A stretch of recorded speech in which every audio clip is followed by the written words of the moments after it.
Kawan-kawan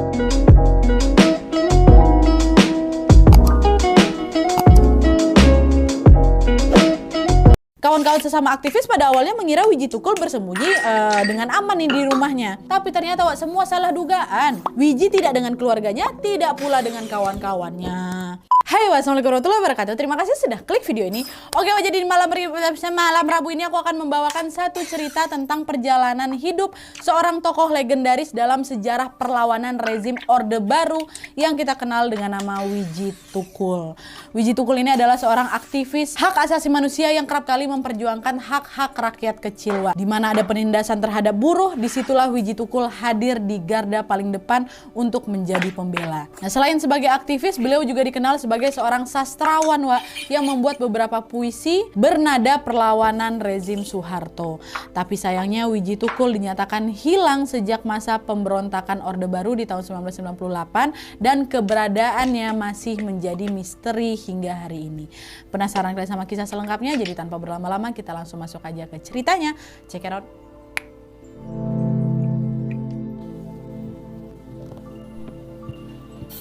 Oke, jadi Wiji Tukul atau yang bernama asli Wiji Widodo lahir pada tanggal 23 Agustus tahun 1963 di Solo, Jawa Tengah. Beliau adalah anak pertama dari 3 bersaudara dari pasangan Bapak Kemis Harjo Suwito dan juga Ibu Sayem. Keluarga tersebut hidup pas-pasan di pinggiran kota Solo. Dan untuk memenuhi kebutuhan sehari-hari, ayahnya ini bekerja sebagai tukang becak, sedangkan ibunya berjualan ayam bumbu dengan penghasilan yang memang tidak seberapa. Wiji Tukul ini memiliki ciri-ciri khas gitu loh, di mana orang-orang bisa dengan mudah mengenali kalau sosok tersebut pasti Wiji Tukul. Beliau bertubuh kurus, bertinggi sedang dengan rambut ikal yang menjuntai. Dan selain itu juga Wiji Tukul diketahui tidak bisa melafalkan huruf R alias beliau ini cadel. Dan meskipun tumbuh dalam keadaan serba sederhana, Wiji Tukul rupanya punya bakat terpendam di bidang kesenian gitu. Sejak kecil beliau ini pandai sekali menulis puisi dan juga tertarik menekuni dunia teater. Oleh sebab itu ketika lulus dari SD tanpa ragu Wiji pun melanjutkan pendidikannya ke jenjang SMP. Nah, tapi karena keterbatasan ekonomi pada saat duduk di bangku SMP ini, Wiji menjalani beberapa pekerjaan paruh waktu gitu untuk bisa membantu keluarganya. Beliau pernah berjualan koran, mengamen puisi, dan juga menjadi calo dari karcis bioskop. Nah, pada saat menjalani profesi jadi tukang calo karcis bioskop ini tidak jarang Wiji selalu menyisakan satu karcis untuk diberikan ke adiknya. Nah, kan kok jarang-jarang nih nonton ke bioskop nih, ku kasih kok tiket gratis katanya. Adiknya Wiji yang dikasih tiket nonton gratis itu tentulah senangnya bukan main kan, karena waktu itu nonton bioskop tuh merupakan sesuatu yang cukup mewah kali lah gitu bagi keluarga mereka. Nah, selepas lulus dari SMP Negeri 8 Solo, Wiji masuk lagi ke Sekolah Karawitan Indonesia dan mengambil jurusan tari. Nah, di saat beliau SMA inilah Wiji mulai bergabung ke sebuah komunitas teater yang bernama Bengkel Teater. Komunitas ini diasuh langsung oleh sastrawan Indonesia yang populer di masa itu yaitu W.S. Rendra. Nah, disinilah Wiji pun mulai aktif berkarya dan menemukan bakatnya di dunia kepenulisan. Hingga adalah ini salah seorang senior di komunitas tersebut yang menyukai Wiji.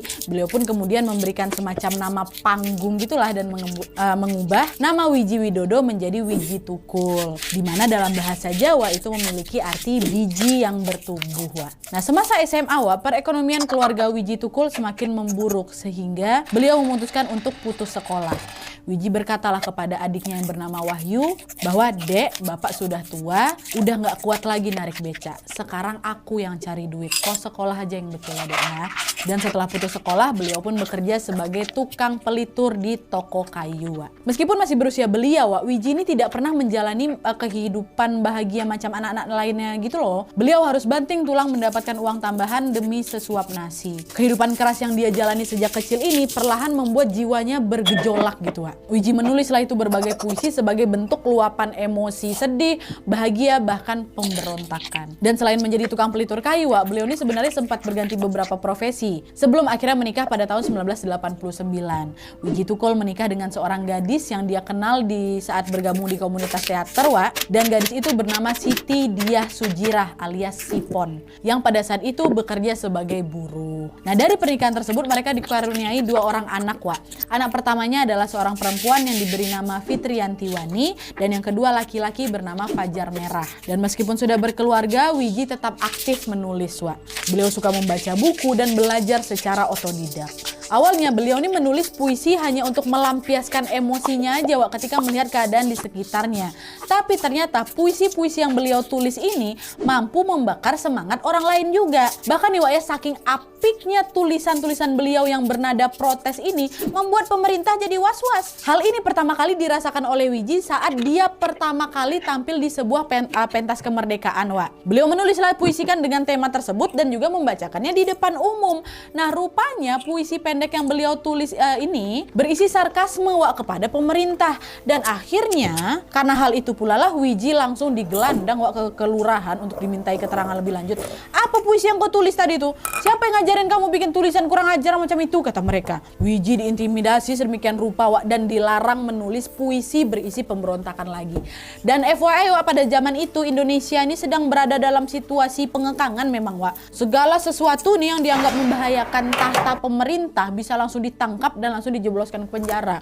Iwan Fals saja sempat dimasukin dalam penjara kok gara-gara lagunya. Akan tetapi Widji Tukulal sama sekali tidak takut akan hal tersebut Wak. Semakin dipaksa bungkam, Widji ini justru semakin aktif menyuarakan ketidakadilan di sekitarnya. Dan hal itu terbukti ketika beliau turun ke dunia aktivis di tahun 1992 untuk memberikan advokasi terhadap kaum miskin dan juga para buruh. Nah terus di tahun 1995 Widji diketahui mendampingi para buruh PT Sritex dalam mendapatkan hak-haknya Wak. Nah demonstrasi buruh pada kala itu menuntut kenaikan upah pekerja di mana mereka hanya dibayar Rp1.600 Wak sehari. Jumlah ini justru sangat jauh di bawah standar karena seharusnya upah minimum pada kala itu Rp2.600 dipotong Rp1.000. Dan selain itu juga Widji dan kawan-kawannya juga menerima laporan ketidakadilan seperti ada nih buruh lembur tapi nggak dibayar. Sampai juga ada buruh wanita yang hamil mengalami keguguran waktu bekerja. Dan beberapa buruh lainnya juga dilaporkan mengalami sakit pernafasan Wak akibat serat tekstil yang mereka dapat di sana dikarenakan lemahnya keamanan kerja di pabrik tersebut. Dan hal tersebut bertolak belakang dengan kondisi perusahaan yang berhasil meraup untung dari hasil penjualan Wak. Dan pada saat menjalankan aksi demo itu, aparat yang mengetahui keberadaan Widji tanpa babi bu lagi pun langsung mengejar Widji Wak. Widji lari itu sekencang-kencangnya dan bersembunyi di sebuah kuburan tuh kalian. Nah sayangnya nggak lama kemudian Widji berhasil ditangkap Wak. Nah di sini dia nggak ditangkap dalam arti digelandang ke kantor polisi biasa aja Wak, tapi beliau dipukuli oleh aparat itu secara bertubi-tubi. Badan Widji yang kurus itu dihantam beberapa kali ke atas kap mobil tuh kalian, sambil ditendang, dipukuli rotan, intinya diperlakukan macam penjahat kali lah Widji waktu itu Wak. Dan akibat kekerasan itu mata kanan Widji ini bengkak aja biru. Nah baru habis itu dilepaskan. Dan setelah dilepaskan sama polisi, luka di mata kanan Widji ini ternyata nggak kunjung sembuh Wak. Akhirnya beliau pun berinisiatif lah pergi ke dokter untuk mengecek kondisi matanya.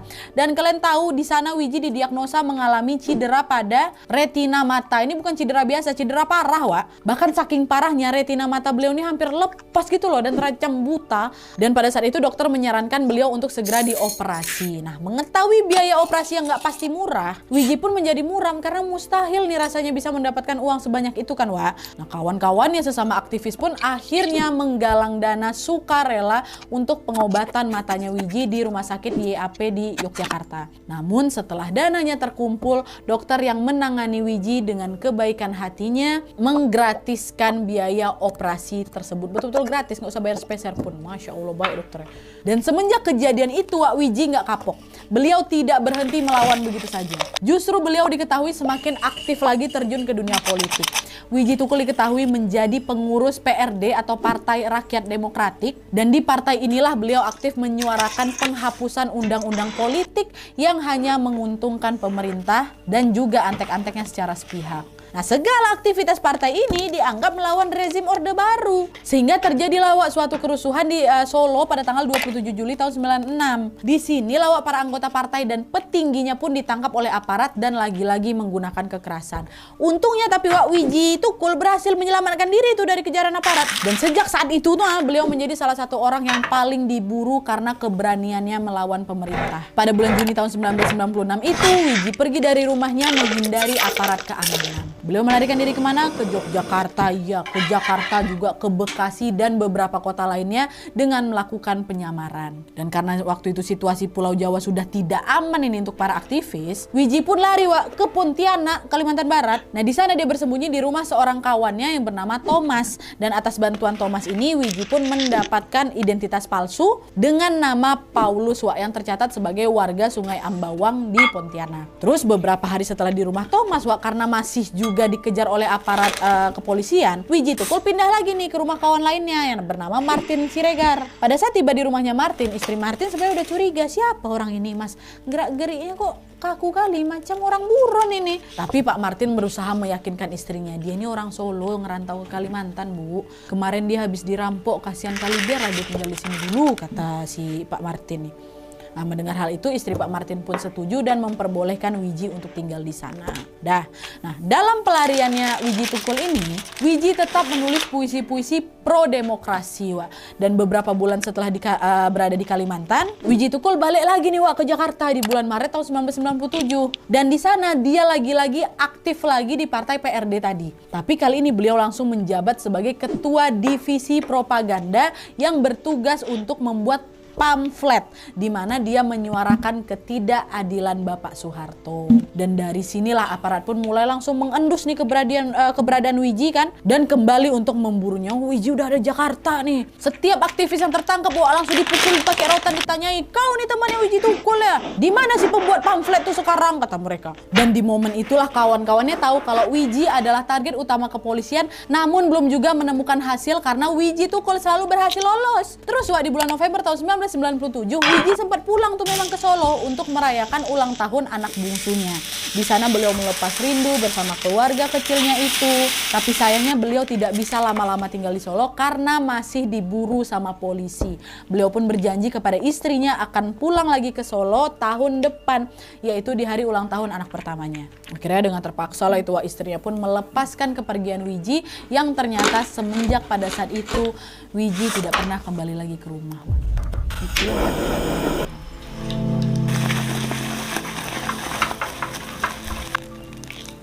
Nah terus pada bulan Mei tahun 1998 kan terjadi kerusuhan yang cukup besar tuh di Jakarta kan. Dimana pada hari itu para aktivis dan juga mahasiswa menuntut Presiden Soeharto untuk mundur setelah 32 tahun menjabat. Dan seperti yang kalian tahu, kerusuhan yang bisa dibilang kan chaos sekali kan, parah kali, penjarahan dan juga kekerasan terjadi di mana-mana kan. Nah aksi unjuk rasa tersebut diawali oleh mahasiswa di daerah-daerah yang kemudian berlanjut di Jakarta. Terus pada tanggal 13 Mei tahun 1998, lebih dari 6.000 mahasiswa melakukan long march menuju ke gedung DPR MPR. Namun langkah mereka terhenti di depan kantor Wali Kota Jakarta Barat, di mana aparat gabungan dan juga Polri dan TNI memblokade rombongan aksi massa itu. Para demonstran yang tidak diterima ini pun lalu mendudukilah itu jalan-jalan utama Jakarta. Hingga akhirnya di hari itu ketika jam sudah menunjukkan pukul 5 sore, hampir seluruh demonstran balik lagi ke area kampus Trisakti karena memang waktu itu mereka perginya rame-rame dari kampus Trisakti. Dan sampai di sini sebetulnya kondisi waktu itu masih cukup terkendali. Tapi kembalinya para demonstran ini malah dimanfaatkan oleh oknum-oknum aparat yang tiba-tiba memberondong tembakan bertubi-tubi ke arah mereka.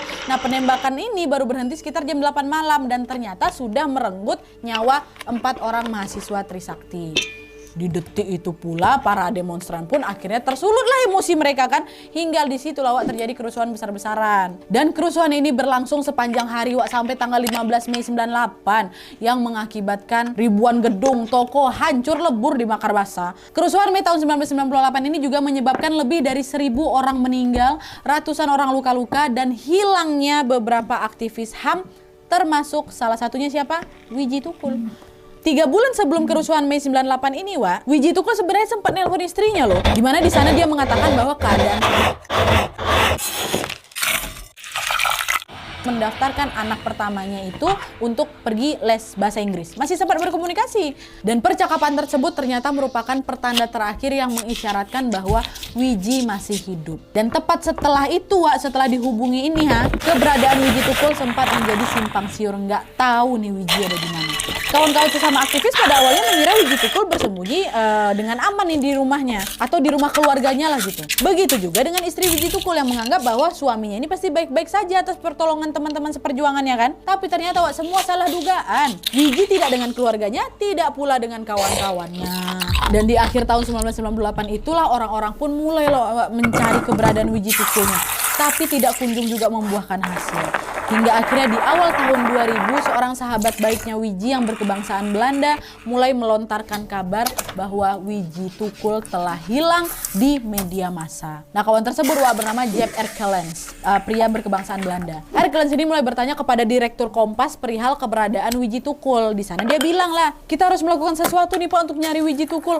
Orang-orang juga udah tahu kalau misalnya Wiji ini hilang. Alhasil pada tanggal 18 Februari tahun 2000, surat kabar Kompas pun memuat rubrik yang ditulis Erkelens dengan judul Di Mana Wiji Tukul. Nah, setelah diterbitkan tiba-tiba Erkelens ini menerima surat tanggapan nih atas nama Hari Murtadi yang beralamat di Depok. Nah, di dalam surat tersebut menyebutkan bahwa Wiji masih hidup dan sedang bersembunyi. Tapi dia dalam kondisi sakit parah dan membutuhkan uang katanya. Nah, Erkelens yang merasa khawatir pun langsunglah menuliskan surat balasan dan mengutus supirnya untuk mengantarkan dia ke alamat yang ada di surat itu. Tapi kalian tahu apa ternyata surat palsu. Ketika supirnya Erkelens ini mendatangi lokasi, nomor rumah tersebut tidak terdaftar di sana rupanya Bahkan di lingkungan itu tidak ada orang yang bernama Hari Murtadi, nggak ada. Si sopir yang bahkan nggak percaya tuh sampai berulang-ulang kali nanya ke warga-warga setempat, Pak yang betul lah Pak, masa nggak ada yang namanya Hari Murtadi? Betul Pak, seumur-umur saya tinggal di sini nggak ada yang namanya itu. Mendapatkan laporan dari sopirnya, Erkelens pun kemudian menelpon lah itu Mbak Sipon, istrinya Wiji kan. Mbak, ini suamimu kayaknya hilang lah Mbak. Masa udah 2 tahun nggak ada juga orang yang tahu dia di mana. Nah, pada awalnya Mbak Sipon ini nggak percaya. Beliau masih bersikeras bahwa suaminya ini pasti masih hidup. Tapi semakin tidak adanya kabar dan atas saran juga dari kawan-kawannya Wiji, Mbak Sipon pun barulah itu melaporkan kehilangan suaminya ke Kontras alias Komisi Orang Hilang dan juga Korban Tindak Kekerasan. Dan sejak hilangnya Wiji Tukul ini diketahui oleh masyarakat luas, mulailah itu ada beberapa laporan perihal keberadaan beliau, di mana pada tahun 1999 Kontras katanya menerima laporan penemuan mayat di Pulau Kelapa, Kepulauan Seribu. Udah, para aktivis pun langsung pergi ke sana buat ngecek kan. Namun dari sejumlah mayat yang ditemukan di sana tidak ada satupun jasad Wiji Tukul. Dan FYI nih sejak pecahnya kerusuhan 1998, Pulau Seribu itu memang dikenal sebagai lokasi pembuangan mayat aktivis katanya. Beberapa dari mereka yang ditangkap aparat ini dihabisi nyawanya kan, terus dibuanglah ke laut di Kepulauan Seribu tuh. Waktu dicek satu persatu mayat-mayat tuh kan nggak ada Wiji Tukul di situ. Setelah melewati bertahun-tahun tanpa titik terang, hingga akhirnya di tahun 2001 ada laporan bahwa Wiji Tukul ditemukan dalam keadaan hidup di Banten. Lagi-lagi tim aktivis Kontras ini pun langsunglah pergi ke sana untuk memastikan kebenaran tersebut. Tapi sayangnya laporan itu tidak benar, fake. Orang yang dimaksud ini bukan Wiji Tukul cuman mirip aja memang sama Wiji. Udah lah tuh, terus 5 tahun kemudian di tahun 2006 Kontras juga menerima laporan lainnya dari seseorang yang mengaku sempat melihat Depok. Tapi sayangnya laporan itu tidak valid karena ternyata pelapor itu dalam gangguan jiwa. Dah sampai sini semua orang cari keberadaan Wiji Tukul, tapi sayangnya tetap aja beliau belum juga ditemukan sampai hari ini. Belum. Dan diketahui juga pada saat itu tidak hanya Wiji Tukul aja yang hilang ada 13 orang yang diduga hilang juga karena diculik oleh aparat. Dan kasus ini kemudian menyeret nama-nama besar yang diduga membentuk tim khusus yang dinamai tim Mawar untuk melenyapkan para aktivis. Dan hingga detik ini keberadaan Wiji Tukul masih menjadi misteri. Apakah dia masih hidup? Kalau iya, di mana dia sekarang?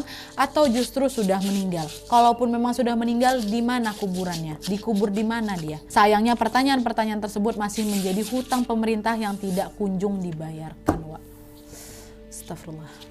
Oke jadi itu tadi kasus hilangnya aktivis HAM bernama Wiji Tukul. Kasus ini tentunya sudah menjadi pukulan berat bagi para keluarga yang ditinggalkan. 22 tahun berlalu mereka juga tidak mendapatkan jawaban atas keberadaan keluarganya. Kalaupun misalnya misalnya mereka sudah meninggal dunia, paling tidak kan pihak-pihak yang terkait ini bisa ngasih informasi ya kan. Ini sama sekali nggak ada titik terang sedikit pun hilangnya gitu.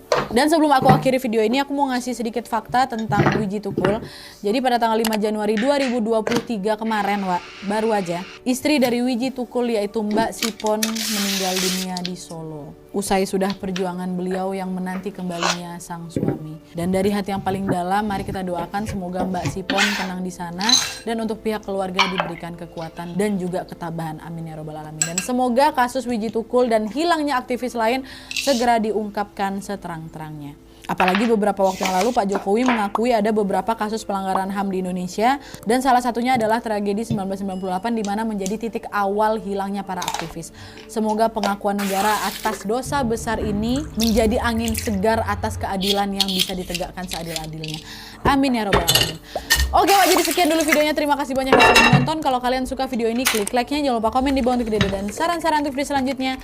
Jangan lupa nyalain notifikasinya supaya kalian tahu kalau aku upload video baru. And as always, jangan lupa untuk klik tombol subscribe supaya kalian sama-sama tahu informasi menarik dan menegangkan dari channel aku. See you next video, Wak. Bye.